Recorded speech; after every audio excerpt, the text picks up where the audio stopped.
வணக்கம் நண்பர்களே. வாழ்க்கை பாடங்கள் 8. 1. நம்பிக்கையை இழக்காதே.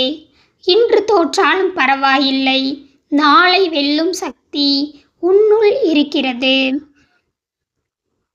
2. அவசரப்படாதே. சில விஷயங்கள் நேரம் எடுத்துக்கொள்வதுதான் அழகானது. பழுத்த பழம் போல வாழ்க்கையும் நிதானத்தில் இனிக்கும். 3. மற்றவரை ஒப்பிடாதே. ஒவ்வொருவருக்கும் தங்கள் நேரம் வேறுபட்டது. உன்னுடைய பாதையில் நீ உன் வேகத்தில் போ. 4.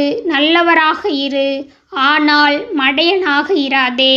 நல்ல மனசு இருந்தால் போதும், அதை எல்லாரும் பயன்படுத்த விடாதே. 5.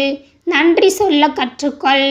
இன்று உனக்கு இருப்பது நேற்று நீ உனக்காக பிரார்த்தித்ததே. 6. மௌனம் சில சமயம் பதில். எல்லா வாதத்துக்கும் பதில் சொல்ல தேவையில்லை. மௌனம் சில சமயம் மிகப்பெரிய அறிவு. 7. உன்னை நம்பு. உன்னை நம்பாதவரை மாற்ற முயலாதே. உன்னை நம்பி வளர்ந்துவிடு. 8. தோல்வி வெற்றியின் தாயாகும். தோல்வி வந்தாலே பயப்படாதே, அது உனக்கு கற்றுக் கொடுக்க வந்த ஆசான். நன்றி.